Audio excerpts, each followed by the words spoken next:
ଭକ୍ତଚରଣ ଦାସ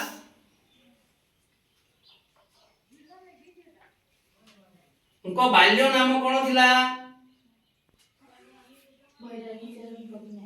ବୈରାଗୀ ଚରଣ ପଟ୍ଟନାୟକ।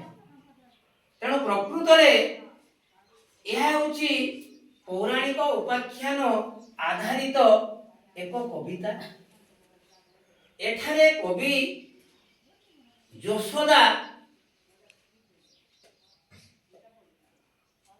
ହୃଦୟର ବାତ୍ସଲ୍ୟ ରୂପର ପରାକାଷ୍ଠାକୁ ବର୍ଣ୍ଣନା କରିଛନ୍ତି।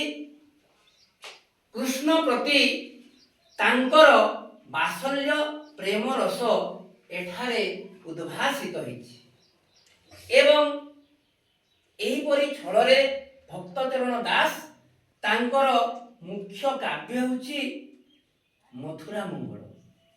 ସେ ଅନ୍ୟାନ୍ୟ ସାହିତ୍ୟ କୃତି ମଧ୍ୟରେ ଗୋପମଙ୍ଗଳ, ତତ୍ସଙ୍ଗେ ସଙ୍ଗେ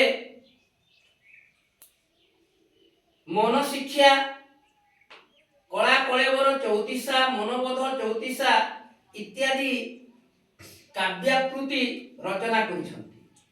ତେଣୁ ଏଠାରେ କବିତାରେ କବି କୃଷ୍ଣଙ୍କୁ ଶ୍ୟାମ ଘନ କହିଛନ୍ତି। କାହିଁକି କୃଷ୍ଣଙ୍କୁ ଶ୍ୟାମ ଘନ କହିଛନ୍ତି?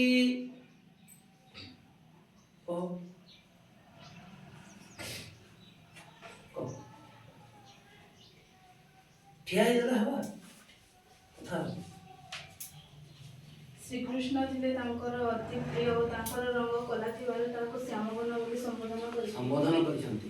ତେଣୁ ତାଙ୍କ ହୃଦୟରେ ଥିବା ବାତ୍ସଲ୍ୟ ରସ ପ୍ରକଟିତ ହେଇଛି।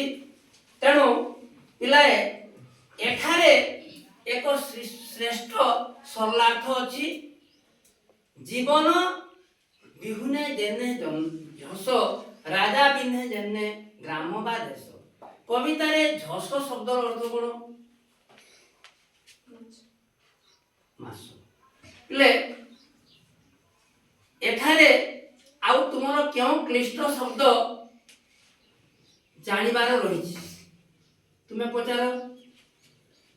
ଚତୁଃସମ ଏଠାରେ ଗୋଟିଏ ସୁବାସିତ ବ୍ୟଞ୍ଜନ କଥା କବି ଏଠାରେ କହିଛନ୍ତି। ସେହି ସୁବାସିତ ଦ୍ରବ୍ୟ ଯୋଉଟା କି ଚନ୍ଦନ, ଅଗୁର, କୁଙ୍କୁମ,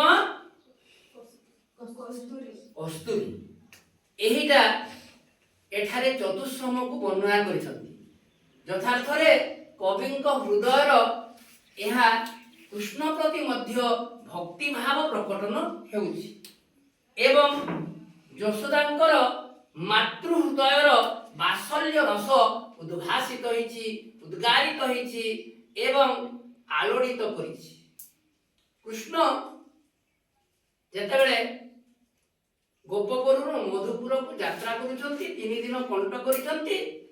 ତେଣୁ ବାତ୍ସଲ୍ୟ ରସରେ ଏଠାରେ କବିଙ୍କର ଭାବନା ପ୍ରକଟିତ ହୋଇଛି। ଆଉ କଣ ପିଲା ପଚାରିବ? କଣ ଅସୁବିଧା ପାଇଛନ୍ତି କବିତାରେ? ନାହିଁ? ଠିକ ଅଛି। ଆଉ ପରବର୍ତ୍ତୀ କ୍ଲାସରେ ପୁଣି ଆମେ ରିମେଡିଆଲ କ୍ଲାସ ନେବା। ଆଉ ତୁମର ଅନୁରୋଧ କ୍ରମେ ବିଭିନ୍ନ ଏହି ଗଦ୍ୟ ପଦ୍ୟ ସବୁ ଆଲୋଚନା କରିବା, ବ୍ୟାକରଣ ବିଭାଗକୁ ମଧ୍ୟ ଦେଖିବା। ଠିକ ଅଛି।